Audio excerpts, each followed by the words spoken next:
Maybe making introductions. So Dr. Lonergan, welcome. Dr. Lonergan is a new professor at the university. How long have you been here? Since September. And we are in October.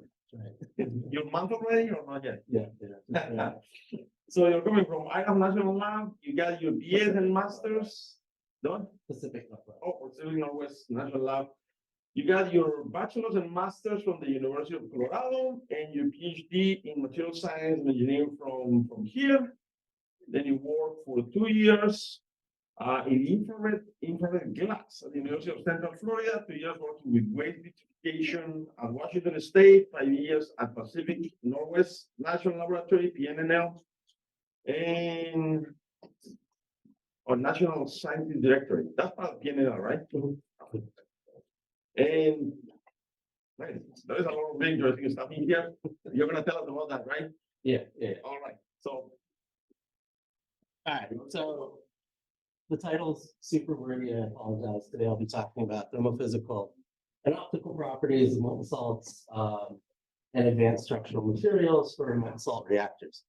The bulk of this is pretty much an overview of the work I did at PNNL with the advanced structural and a little bit at the end, really talking about what I'd like to do here as I kind of rebuild and recreate and re-envision what I did there. So again, I worked at PNNL for 5 years, Washington State for 2. I did have some collaborations on this between Washington State, Colorado State, and PNNL. So I'm probably preaching to the crowd, but why nuclear? Pretty simple. We have a lot of growing energy needs, especially from second and third world countries that are, trying to join the first world. With that said, whether, so as political as I'll get, we have the CO2 problem, we have climate change. We're really looking to reinvent our energy production to CO2-free energy for the future. And really nuclear energy is a really good ideal candidate for this. So why? Because CO2 inherently doesn't create because nuclear energy doesn't create inherently CO2, why not just build a bunch of Gen 2 reactors? can you share the slides for me? Because I'm sorry to interrupt. I need to share the slides so people can see it in Zoom. Okay. Sorry about that. Anyway, why don't we just create a bunch of reactors like we already have? Well, although we have a pretty good safety record since maybe the mid-70s, we do have, a lot of smart engineers and scientists that have been working on nuclear for the last 30 years, 50 years, and we have a lot of good new designs that make our reactors. Really? This one is already up, yeah. Make our reactors potentially safer, more efficient, minimize waste, a lot of good things. So at the moment, there's kind of 2 categories that get thrown around. There's Gen 3, which is really improving light water reactors with some accident tolerant fuels and other technologies. And then there's Gen 4, which is really a slew of, I'd say about 8, I think, official reactor technologies. Now, the one we'll be talking about today is the molten salt reactor. Personally, my favorite. I worked on it, so I'm a little partial. But what does this reactor system offer over current light water reactors? Well, it's inherently safer. One of the key features is I'm using salts, and you have this liquid fuel. At least there's 2 designs. There's a solid and a liquid. I'll primarily talk about the liquid fuel today. With this liquid fuel, you have a salt containing your fissionable and fissile materials. If there was ever a runaway criticality, you have basically a temperature-dependent drain plug. The salts would drain into passive safety vats underground. As it expands, or radiation or neutron cross sections diminish, and it just naturally kind of burns out. So you don't have you don't have many opportunities for a runaway reactor. It's much more efficient, potentially for actinide fuel. The nice thing about these reactors is because of the chemistry of the salts and let's say, removing the limitations of solid fuels, you can burn your fuel to much higher degrees, so you get a lot less long-lived waste. In fact, a lot of our long-lived waste that's sitting on big pallets and we don't know what to do with, we could use for thousands of years to fuel these things. Now, why are thermal properties important? Well, really, they're important because a reactor explores a heat exchanger. So you really need to know the thermophysical properties of your salt to efficiently design and run this heat exchanger. Just a few of the properties that, what these properties control are things like operational temperature, radionuclide retention, heat transfer, and your fissile material carrying capacity. So why salt? It has a few beneficial properties that make it, interesting. One is its large retention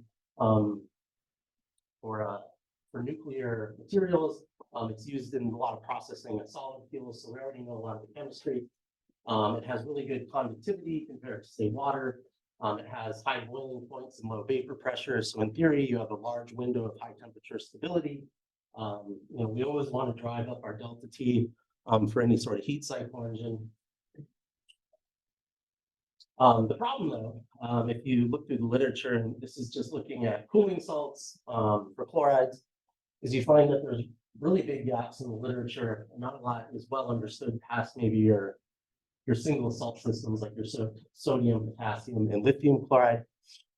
In fact, I would say even a lot of these, if you look at, say, the NISGEN, you'll find a lot of the data in here that we rely on is based on very old measurements that hundreds of years ago, with a lot of homebrew instruments that it's surprising how set in stone a lot of that measurement is considered. So we need to really flesh out these tables. These are just some of the proposed cooling systems. We really need to understand these well, especially before NRC or any sort of regulatory committee will let a reactor commercially run. So the goal for my work at PNL was to provide support to this large initiative to build this molten salt thermophysical database. And we basically outlined a system of, I think it was 8, it changed from 6 to 8 anyway, of critical thermophysical measurements from density, heat capacity, all the way to emissivity and vapor pressure. Some of the goals, this was my work this year was finally moving. We moved a lot of the capabilities we've developed over the last 4 years, finally moved in some rad material testing, which was really cool. And the goal was, again, here to flesh out these thermal property maps. So what had we established at PNL? So I was part of this program that started about 5 years ago. PNL at this point was doing zero work in the area, so we built a lot of this from scratch. So there was a lot of good development and research going on here. We built this Schlenk line. This is a classic gaseous synthesis method where we're using HCl and HF gases, so we can make our own chlorides, high purity chlorides and fluorides from solid stock. This is not a technology I want to transfer to the university. There are alternative approaches that are being investigated that I think are a lot safer, but for where we were and the safety controls we had in place, this made a lot of sense to start. Mm-hmm. Sorry, what type of materials do you use for making the reaction? To make the reactions? Yeah. So, I mean, you're looking at solid plutonium and uranium, just powders? No, I mean the material of the container. The container, I'll get into that. We used a lot of pure nickel, was what we ultimately kind of landed on. But that's one of the big problems, and it kind of goes into my future research. So there's not a lot of suitable structural materials for these salts. They're very corrosive. They're more volatile than you'll think. And so, yeah, there's not a lot of good materials just sitting on the shelf to work with. So after we made salts, we can make them in-house, and we could get really high purity using that system. It also had a vacuum line for pulling off water and other impurities. It was all about storage and handling and batching. Now, a lot of the salt compositions are highly hygroscopic, which really means they can't touch any air. So that was another challenge in working with all these systems is, you couldn't just handle it in a standard fume hood or you contaminate it.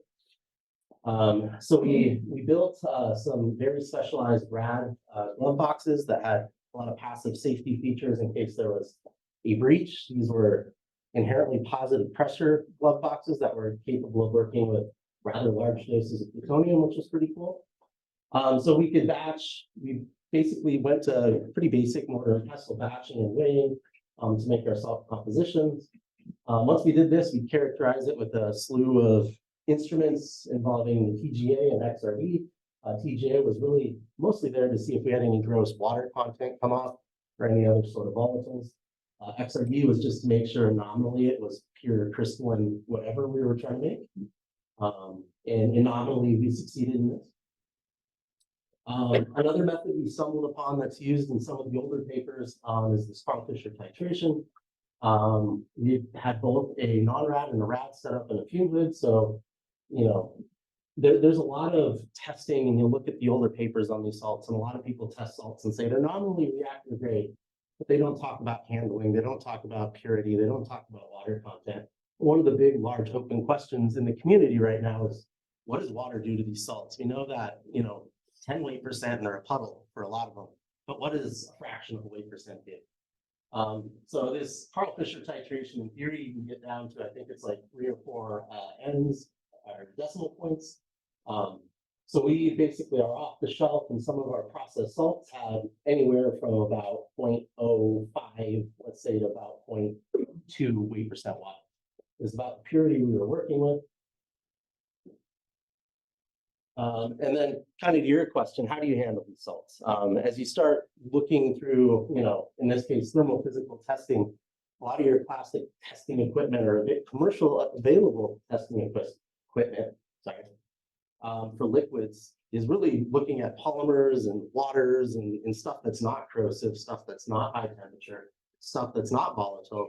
And with these salts, they have a very, very low viscosity, which means they love wetting and crawling up the sides of things.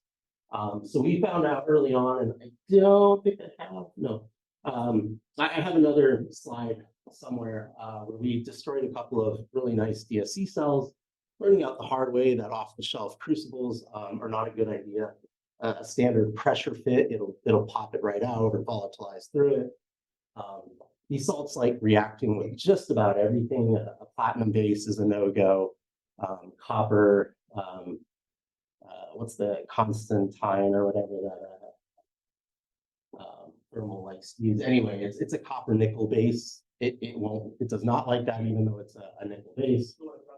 Platinum doesn't work. Platinum, no. These will eat platinum.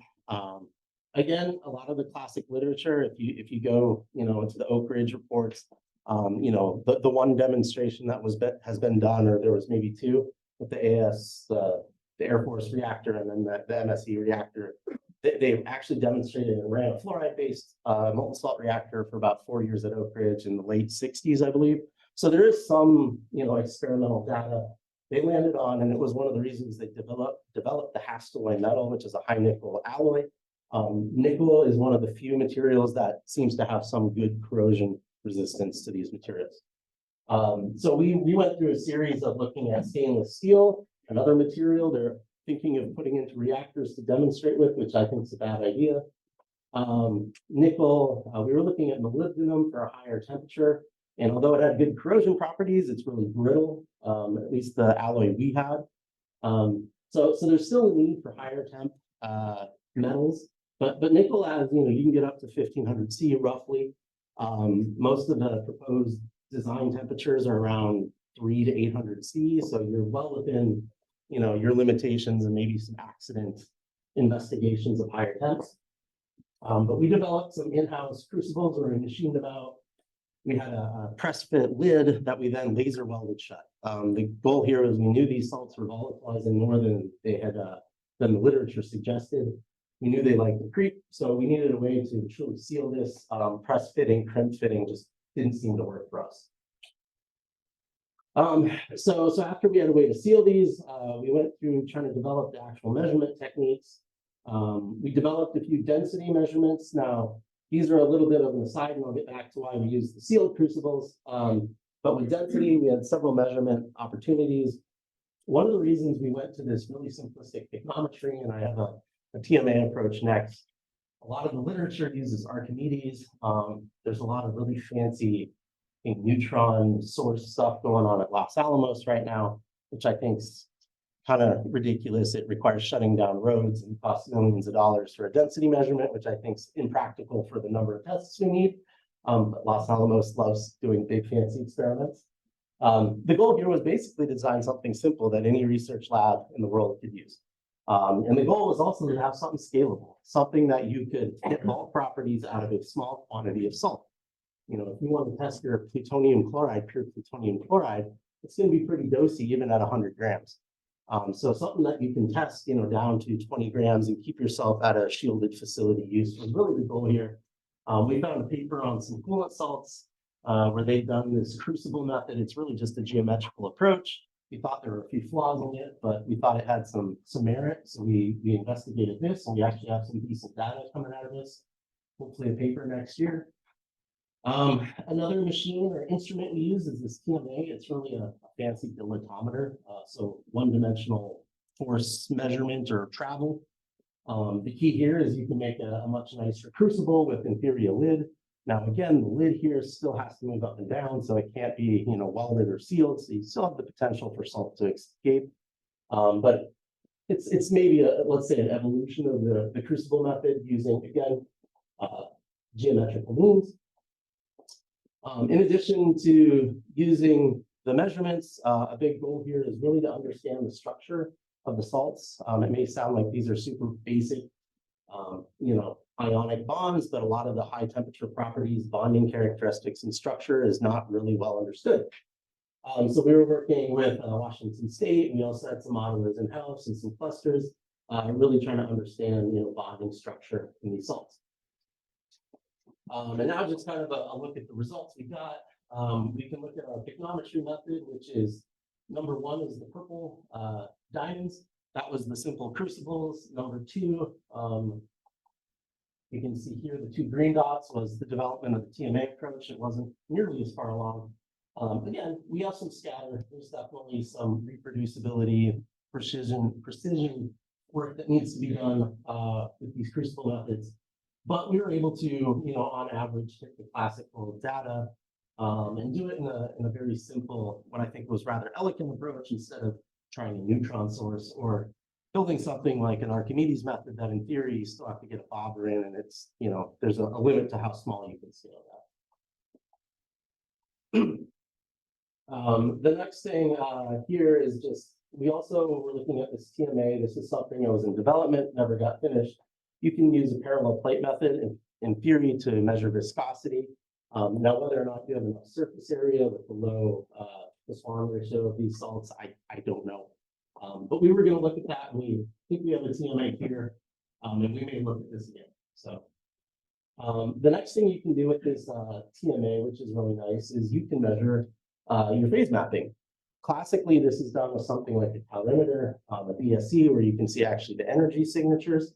And you know, that's a really good method. But again, given the struggles we had safely and reliably testing salts in our BSCs in their very delicate stages, TMA was nice because it's an aluminum rod. It's, you know, cheap parts, even if they get corroded.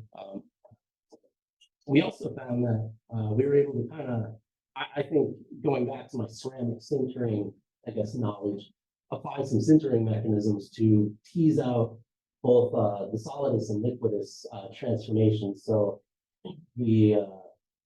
basically we can determine when the salt goes from solid to liquid by pressing with a larger force. And so essentially, as soon as you get that alpha plus liquid reaction that happens, it's basically like liquid sintering where you apply force and it shrinks. So you get a nice large movement there. And then if you just barely rest your crucible on the surface, we found that we didn't see, we might have seen a slow drift, but we didn't see a sharp drop until it had fully melted and we were really close to the full liquidus temperature. So we found that was kind of a surprise discovery of using this instrument to map phase. So we also had access to this really nice high temperature drop calorimeter. Now, I think this is ultimately probably the best way to determine heat capacity. Here we're using an instrument that is directly measuring enthalpy. You have basically a big thermopile. You have two drop tubes in a furnace and tons of little nanovolt sensors, tons being hundreds, lining the rods. And basically, you're measuring very, very accurate volt signals. And you can correlate those volt signals through calibration materials into direct enthalpy measurements. And then by measuring at a, over a range of temperatures, you can measure heat capacity by changing enthalpy over changing time. So here's kind of a look at some of our data that we produced here. We saw beautiful fits at solid phase. We kind of skipped the phase transformations because there was, one of the issues with doing this method is you get coupling of signals and enthalpy of fusion and whatnot. So we didn't really want to mess around with trying to fit curves in there. We went up to complete liquidus, and we got interesting results. I spent 3 years wondering why our results were so high compared to the NISJANA, and it was really, I guess, a case of me being an idiot. But if you look at the NISJANA tables online, they're not very well explained. They give you a solid phase and a liquid phase fit, and I took those and plotted those against our results. Well, if you go back to this theory right here, that when you do a drop, you're dropping something from room temperature to, say, a melt, you have a phase change involved. So what the NISJANA tables are doing is they were taking away that phase change component from their delta H. I was not.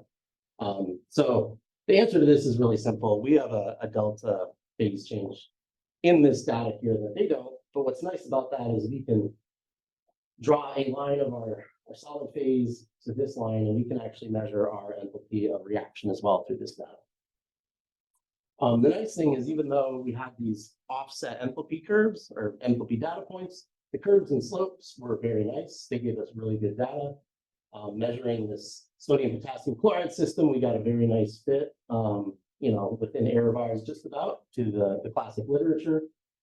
1 to 3% error, which is really nice. The one drawback to this measurement system is it's steady state, so one drop at a time. It's very slow. And as I said, we could determine our enthalpy of mixes by that reaction. So we were able to put together some Gibbs phase diagrams, which was pretty cool. And then again, we used some modelers, and we were trying to look at why we were seeing the shift in heat capacities. Why was sodium chloride had a higher heat capacity than potassium chloride? When we looked at, they also measured or estimated some heat capacity. And what they found is it really came down to these, phonon vibration density of states. And it really comes down to the higher the frequency of your vibrations, you can think of it as stronger bonds, and the stronger the bonds, the higher your heat capacity. So we were able to kind of elucidate some of the mechanisms using some molecular dynamics. So as I said, this year, I won't stay on here long, we've measured some sodium magnesium chloride and some sodium uranium chloride salts. Again, we have this shift because we have an enthalpy of melt term in there. We also, as one would predict, our uraniums are going to be a much slower vibration, so you have a much lower energy signal for any of the uranium-containing salts. But when you take the curves, you get really nice fits. You have, I think it's sodium chloride on the top. Yes, magnesium chloride on the bottom, and you see that by adding uranium chloride, you decrease your heat capacities. Again, the heavier the element you add, the slower the vibrations and the lower the heat capacity is. It's pretty simple. We then started looking at thermal stability. So very early on in our development, we were noticing lots of salt ending up in places it shouldn't. We were, performing, if you will, bake-off experiments or just stability experiments and tube furnaces.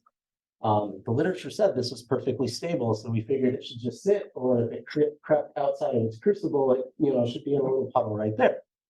Well, we were finding lots and lots of salt deposited at areas that were essentially cold fingers or the edges of our heat zones. So that got us to thinking, wow, these salts must be volatilizing a little bit more than maybe the literature says. We found this, again, just in stability experiments. We found it in crucibles that had leaked in our drop cal. We'd have salt traveling 4 feet up a 5-foot drop tube. Lots of migration that couldn't be explained by discrete. So we started looking at ways of determining vapor pressure.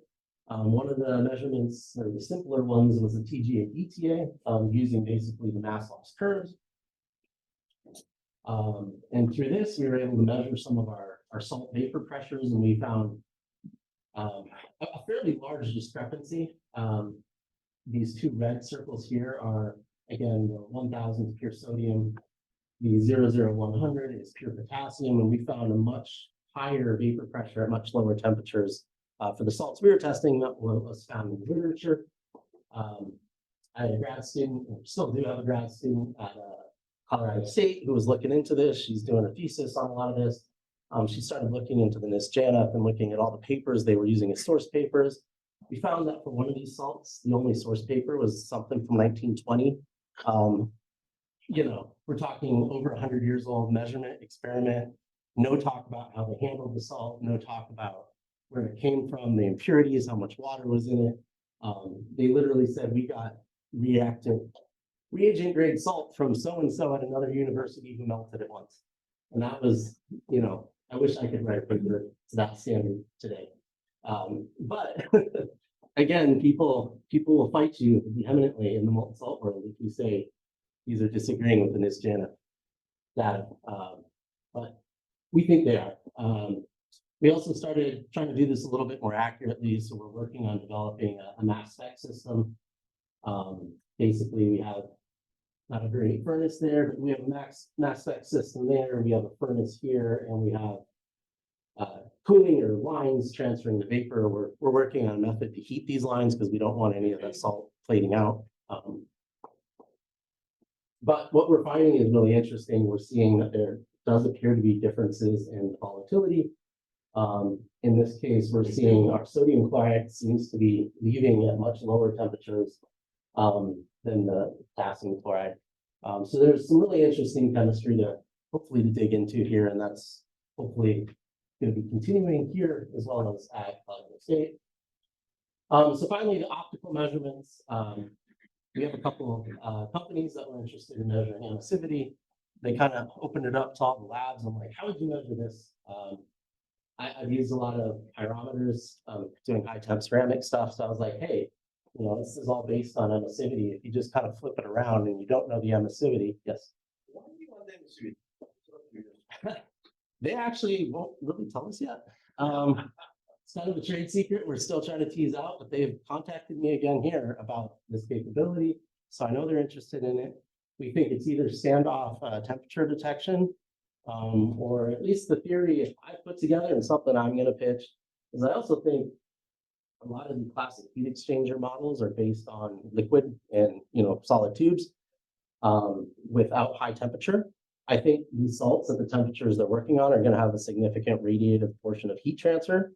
So I think understanding the emissivity and other optical properties is going to be important to accurately determining heat transfer, whether it's in a heat exchanger or just building the correct amount of insulation. I'm not 100% sure though why they want this yet, but so we basically flipped the pyrometer on its head. This was a very crude preliminary experiment using an open induction cell with, I think that was a nickel crucible. And we had a really nice pyrometer that we were able to buy.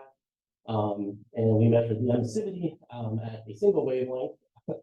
I don't have that wavelength written, but we measured some sodium lithium fluoride and some our favorite sodium potassium chloride compositions. We found that the emissivities all were kind of in this 0.7 to 0.9 ratio, but we did seem to at least see some preliminary indications that it was indeed changing with temperature. We have a P&L report if you'd like to look at this. Also, my wife, who is also here at P&L now, is the optical glass person, and she did a lot of the optics design here. So if you're at all interested, please go talk to her. We'll be trying to rebuild all the optical measurements as well. So long overdue summary. I don't know where I'm at with time, but we had a system of 8 thermophysical properties. By the end, we had good publishable data for 3 of them. We had 3 more that had at least reportable data. We had a viscosity system we were working on, and then this really, really tricky one that no one's really measured, and even the Oak Ridge reports have like 20% error on their measurements is thermal conductivity. I think, and I'll get into this, I think here at S&T we can do this. Our unpurified powders that we bought didn't show any gross volatility. We measured it with Carl Fisher. They seem to be pretty dry. pretty dry being subjective because no one knows how dry we really need these salts. We developed two methods of picnometry to measure liquid density. We compared that to some modeling and the NIST literature, and it all seems to agree. We developed this high temperature drop calorimetry system out of glove box handling and laser welding nickel crucibles. We got really good data there as well that also agreed with the NIST literature. Not on here, we developed a volatility system that didn't agree with NIST, so that's a point of contention. We do think, though, that these salts are volatilizing more than the literature indicates. And then finally, we started developing some emissivity measurement systems, which we got some good results, and we're looking to broaden that here and develop some more broadband capabilities. So again, that was the first part, what I did in P&L. Now I'm here. What are we going to do? Again, I want to rebuild all these capabilities. These are niche capabilities. There's a DOE initiative to build a test reactor and a commercial, test reactor by 2030 and a commercial reactor by 2035. I think that's highly ambitious, but that does mean there's a lot of funding in this right now. There's been over, I think, 5 million in the last 3 years in NEP funds available for specific thermophysical and corrosion-based research. So we want to build this up. We want to start measurements on the cooling salts while we try to get our feet with what it looks like to do rad work here. Reestablish, we have all the FTIR,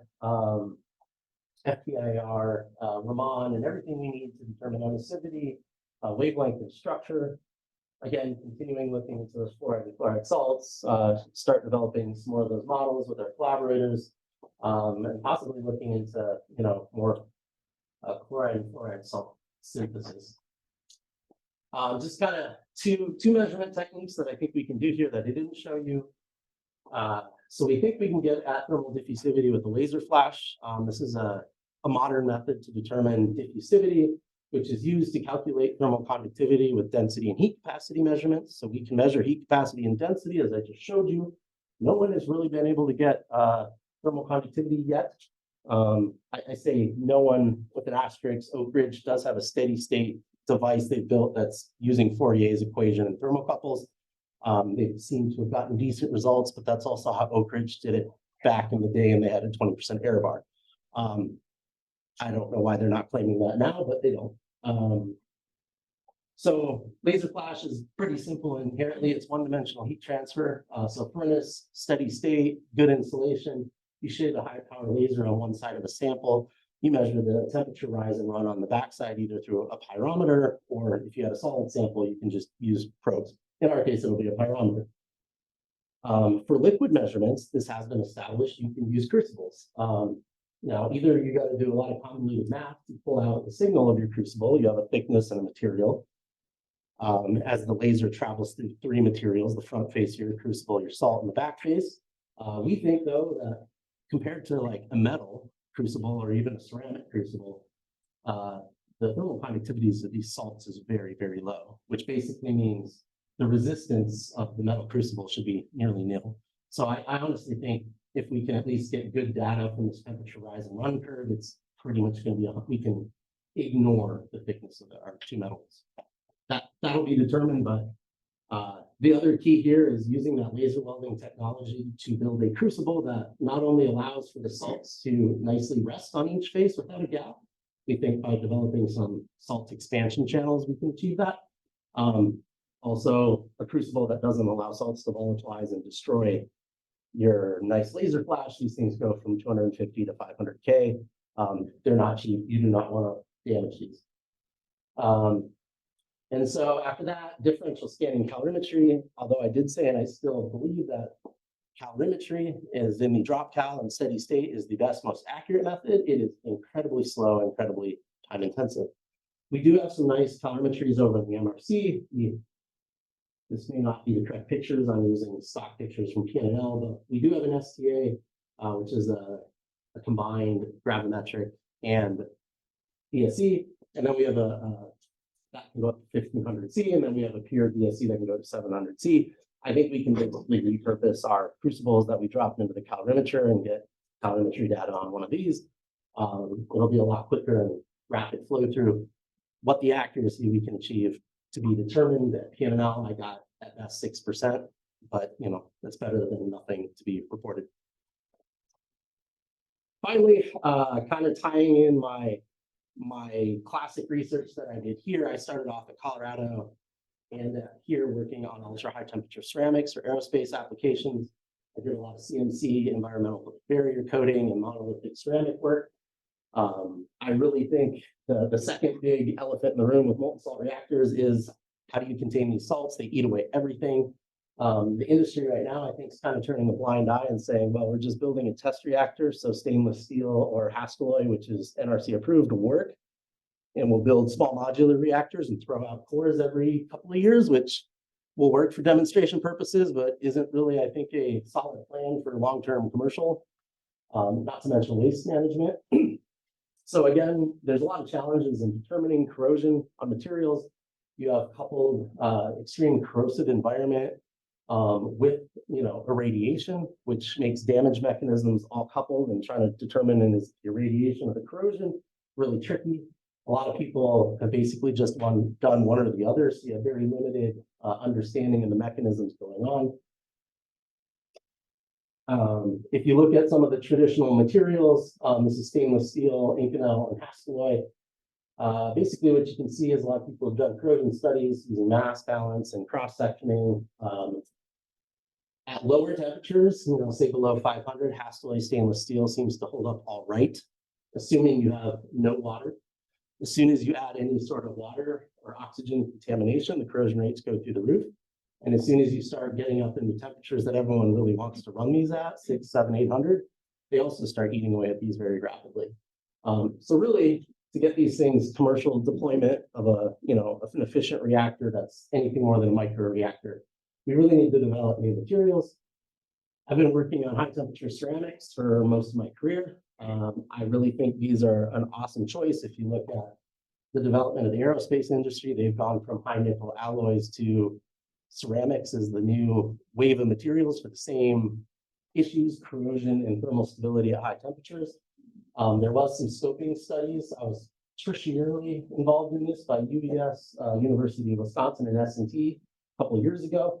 Used silicon carbide 0B2 and 0B2 You can see here that the carbide did not hold up very well when doing a corrosion study on these billets for about 1,000 hours, but the 0B2 and the 0B2 compositions behaved really well. The other really cool thing is you can actually weld the diboride ceramics, so it opens up a possibility for a lot of these companies to machine these materials and actually fabricate them.